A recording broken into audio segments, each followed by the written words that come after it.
ರನ್ನ ಬೆಳೆಗಳು ಅಲ್ಲಿ ಬರ್ಬೇಕಾದ್ರೆ ಅಲ್ಲಿ ಸ್ಕೂಲ್ ಬಿಟ್ಟಿತ್ತು. ಮಕ್ಕಳು ಓಡಿ ಬಂದ್ರು, ನೀವು ಯಾರ್ರಿ ಅಂತ ಕೇಳಿದ್ರು. ನಾವು ಗಾಡಿ ನಿಲ್ಸಿದ್ವಿ ಟೀ ಕುಡಿಯಕಂತ.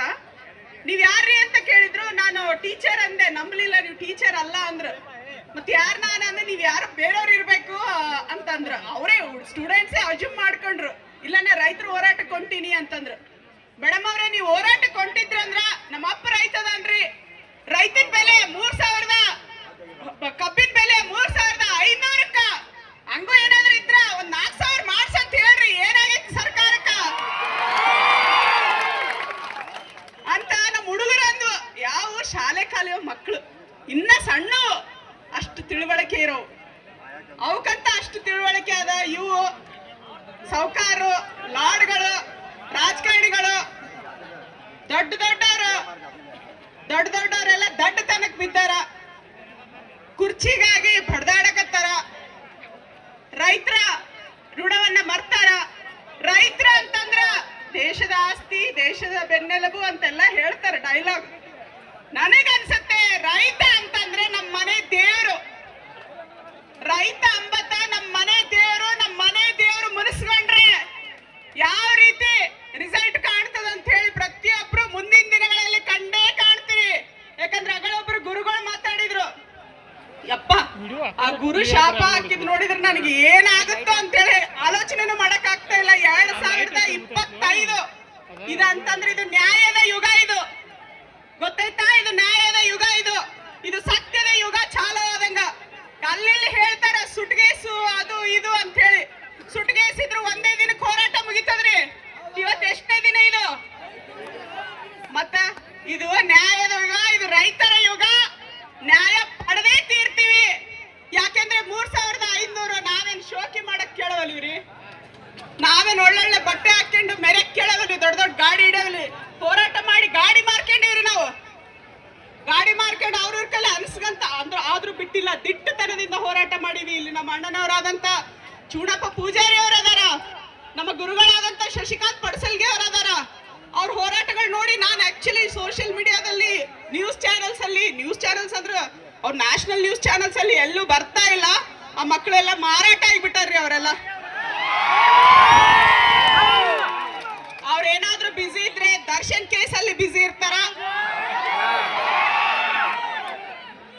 ಆಕೇನ್ ಸ್ಟೇಟಸ್ ಹಾಕಿದ್ಲು, ಈಕೇನ್ ಸ್ಟೇಟಸ್ ಹಾಕಿದ್ಲು, ಇಂಥವ್ ಅಪ್ಡೇಟ್ಸ್ ಮಾಡ್ತಾರ ನಮಗ. ಯಾಕಂದ್ರೆ ಮತ್ ನಾವು ದುಡಿಯಕ್ ಹತ್ಬೇಡದಲ್ಲ, ಮತ್ ನಾವ್ ವಿಚಾರ ಮಾಡಬೇಡದಲ್ಲ. ಬಿಗ್ ಬಾಸ್ ಹೇಳ್ತಾರ, ಅವ್ರೇನ್ ಮಾಡಿದ್ರು ಇವ್ರೇನ್ ಮಾಡಿ, ಈ ತರದ್ವೆಲ್ಲ ನಮ್ ನ್ಯಾಷನಲ್ ಚಾನೆಲ್ಸ್ ಗಳು ಮಾಡ್ತಾ ಇರೋದು ಬಹಳ ವಿಪರ್ಯಾಸ ಅಂತ ಅನ್ಸುತ್ತೆ. ನಮ್ಮ ಹೋರಾಟದ ಕಿಚ್ಚು ಬಹಳ ಒಂದು ಕ್ರಾಂತಿಯುತವಾಗಿದೆ. ನಾನು ಬುಕ್ಸ್ ಅಲ್ಲಿ ಮತ್ತ ವಿಡಿಯೋಸ್ ಎಲ್ಲ ನೋಡ್ತಿದ್ವಿ. ಪ್ರೊಫೆಸರ್ ನಂಜುಂಡಸ್ವಾಮಿ ಅವರು ಇದ್ದಂತ ಹೋರಾಟಗಳು ಇವತ್ತು ಮತ್ತೆ ನಾವು ಕಣ್ಣಾರೆ ನೋಡುವಂತ ಒಂದು ಅವಕಾಶಗಳು ಗುರ್ಲಾಪುರ್ ಕ್ರಾಸ್ ಅಲ್ಲಿ ನಮ್ಮ ರೈತ ಬಾಂಧವರು ಮಾಡಿಕೊಟ್ಟಿದ್ದಾರೆ. ಪ್ರೊಫೆಸರ್ ನಂಜುಂಡಸ್ವಾಮಿ ಅವ್ರ ಫೋಟೋ ಹಾಕಂತೀವ್ರಿ ನಾವೆಲ್ಲ. ಯಾಕ ನಮ್ ಗುರುಗಳು ಅಂತ ಹೇಳಿ. ಆ ಗುರುಗಳ ಸಮ್ಮುಖದಲ್ಲಿ ಇವತ್ತು ಅವ್ರಿಗೆ ಎಲ್ಲೋ ಅವ್ರದೊಂದು ಆತ್ಮ ಇತ್ತಂತಂದ್ರೆ ನನ್ನ ಮಕ್ಕಳು ನಾನು ಅವ್ರು ಹಾಕಿಕೊಟ್ಟು ಬುನಾದಿ ಎಲ್ಲೇ ನೋಡ್ರಿ. ಇವತ್ತು ಆಫೀಸ್ಗಳಲ್ಲಿ ರೈತ ಶಾಲ ಹಾಕೊಂಡು ಹೋಗ್ರಿ, ಗಡ ಆಫೀಸರ್ಸ್ ಡಿಸಿ ನಿನ್ನೆ ನೋಡಿದ್ವಿ. ಡಿಸಿ ಸ್ಟೇಟ್ಮೆಂಟ್ ಹಬ್ಬ ಬೆಂಕಿ. ಆ ರೇಂಜಿಗೆ ಅವ್ರು ಹೆದರಿದ್ದಾರೆ ಅಂತಂದ್ರೆ ನಿಮ್ ಹೋರಾಟ ಎಷ್ಟು ಗಟ್ಟಿ ಐತೆ ಅನ್ನೋದು ಒಂದು ಅರ್ಥ ಆಗತ್ತೆ. ಬಹಳ ಖುಷಿ ಅಂತ ಅನ್ಸುತ್ತೆ. ಯಾಕಂದ್ರೆ ಈ ನಾಡೆ ಇದು ಹೋರಾಟದ ನೆಲ. ಇದು ಫಸ್ಟ್ ಹೋರಾಟದ ಕಿಚ್ಚು ಹಚ್ಚಿದಂತ ಒಬ್ಬ ಹೆಣ್ಮಗಳಂತಂದ್ರ ನಮ್ಮ ಭಾರತೀಯ ಒಂದು ಶ್ರೇಷ್ಠ ವ್ಯಕ್ತಿತ್ವ, ವೀರರಾಣಿ ಕಿತ್ತೂರು ರಾಣಿ ಚೆನ್ನಮ್ಮನ ನಾಡಿದು, ಬಸವೇಶ್ವರರ ಬೀಡಿದು, ಸಂಗೊಳ್ಳಿ ರಾಯಣ್ಣರ ನಾಡಿದು, ವೀರ ಸಿಂಧೂರ ಲಕ್ಷ್ಮಣರ ವೀರತ್ವ ಇದು. ಆದ್ರಿಂದ ನಾವ್ಯಾರಿಗೂ ಹೆದರ್ಬೇಕಾಗಿಲ್ಲ. ನಾವು ನ್ಯಾಯ ಮಾತ್ರ ಕೇಳ್ತಾ ಇರೋದು. ಯಾರಿಗೂ ಏನು ಟೀಕೆ ಮಾಡುವಂತ ಅವಶ್ಯಕತೆ ಇಲ್ಲ. ಆದ್ರೆ ನಮ್ಮ ಹಕ್ಕನ್ನ ನಾವು ಕೇಳ್ತೀವಿ. ಅಲ್ಲಿ ಹೇಳ್ತಿರ್ತಾರ, ಇವ್ರು ನಮ್ಮ ಅಕ್ಕನವರು ಲಕ್ಷ್ಮಿ ಅಕ್ಕ, ರೈತನ ಮಗಳು, ನಾ ರೈತನ ಮಗಳಪ್ಪ, ರೈತನ ಹೆಣ್ತಿಯಪ್ಪ ಅಂತ ಹೇಳ್ತಿರ್ತಾಳ. ಎಲ್ಲೋ ಹೇಳಿ ನನ್ಗೆ ಗೊತ್ತಿಲ್ಲ ರೈತನ ಮಗಳು. ಇವತ್ತು ಬಹಳ ವಿಪರ್ಯಾಸ ಅನ್ಸುತ್ತೆ. ಅಕ್ಕ ಬಾಕ ಆಸ್ಟ್ರೇಲಿಯಾ ಕ್ರಿಕೆಟ್ ಮ್ಯಾಚ್ ಗೀಚ್ ನೋಡೋದ್ರಲ್ಲಿ ಬಿಸಿ ಅಲ್ಲ. ಇನ್ನೇನ ಅಕ್ಕನವರಿಗೆ ನಾವು ಮಿನಿಸ್ಟ್ರಿ ಕೊಟ್ಟು ಬಿಟ್ಟಿವಲ್ಲ, ಅವ್ರಿಗೆ ಆಯ್ತು. ಇನ್ನೇನು ಇರ್ಲಿ, ಅವೆಲ್ಲ ನಾವು ಮಾತಾಡಬಾರ್ದು.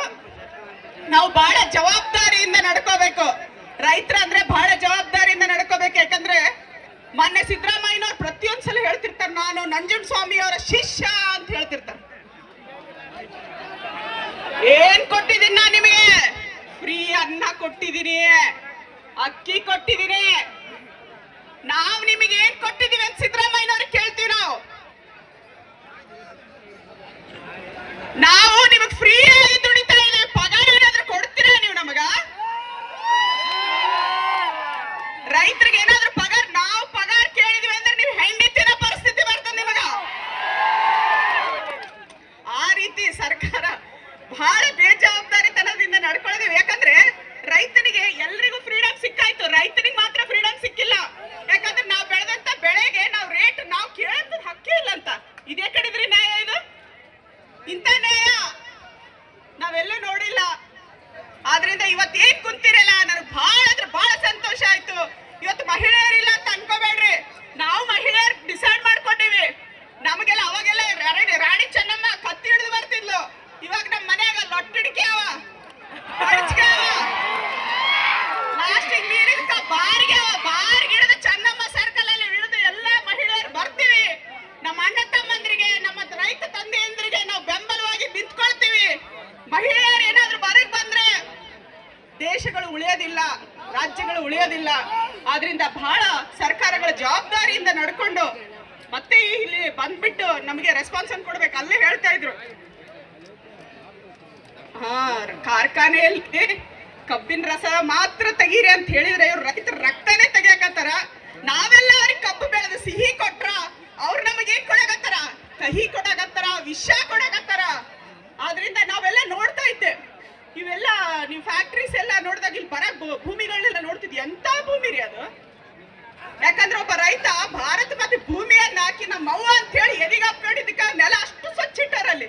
ನಂಗೆ ನೋಡಿ ಅದಂತ ಒಂಥರ ಭಕ್ತಿ ಬರಕತ್ತಿತ್ತು ಆ ಭೂಮಿಗಳು ನೋಡಿ. ಹಂಗಂತಾನೆ ಇಲ್ಲಷ್ಟು ಫಲವತ್ತಾದಂತಹ ಬೆಳೆಗಳು ಬರ್ತಾ ಇದಾವೆ. ಅಂತದಕ್ಕೊಂದು ಬೆಲೆ ಕೊಟ್ರ ನಮ್ಮಪ್ಪ. ಇವತ್ತು ಹೆಣ್ಮಗಳು ಒಬ್ಬ ರೈತ ಅಂತಂದ್ರೆ ಯಾಕೆ ವಿಷ ಕುಡಿತಾನ? ಮನೆಗೆ ಎಷ್ಟು ಸಮಸ್ಯೆ. ಈಗ ರೈತದ ಹಣ, ರೈತ ಬೆಳೆದಂತ ಬೆಳೆಗಳಿಗೆ ಬೆಂಬಲ ಕೊಡಂಗಿಲ್ಲ. ಬೆಂಬಲ ಅಂತ ಹೋಗ್ಲಿ, ಅವ್ರ ರೇಟ್ ಅವ್ರೇನ್ ಕೊಟ್ಟಾರ ಅದೇ ರೇಟ್ ಕೊಟ್ಟಿಲ್ಲ, ಬಾಕಿ ಉಳಿಸ್ಕೊಂತಾರ. ಹೌದಲ್ರಿ? ಬಾಕಿ ಉಳಿಸ್ಕೊಂಡು ಆಮೇಲೆ ಮತ್ತೆ ಸಾಲ ಮಾಡ್ಬೇಕು. ಮತ್ತೆ ಇವೆಲ್ಲ ಸಂಘಟನೆ, ಇವೆಲ್ಲ ಸಹಕಾರಿ ಸಂಘಗಳು, ಕಾರ್ಖಾನೆಗಳು ಹೆಂಗ್ ಮಾಡಿದ್ರು ಹೇಳ್ರಿ? ನಿಮ್ಮ ರೊಕ್ಕದಿಂದ ಮಾಡ್ಯಾರ. ನಿಮ್ಮಲ್ಲೆಲ್ಲರಲ್ಲೂ ಟ್ಯಾಕ್ಸ್ ಪಡೆದಾರ.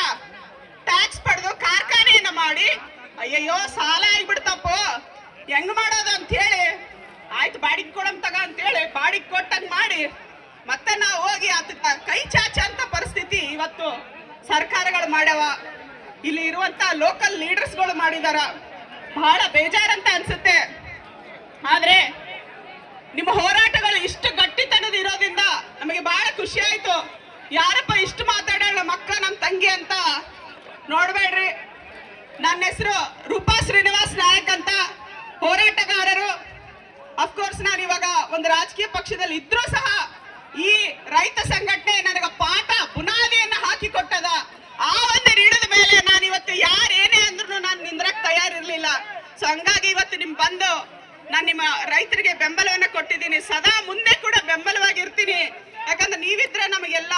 ರೈತ ಒಂದಿನ ಬೆಳಿಲಿಲ್ಲ ಅಂತಂದ್ರೆ ಮನೆಗ ಪ್ರತಿದಿನ ನಾವು ಉಣ್ಬೇಕಾದ್ರೆ ರೈತನ ನೆನೆಸಿ ಉಣ್ಬೇಕು ನಾವು.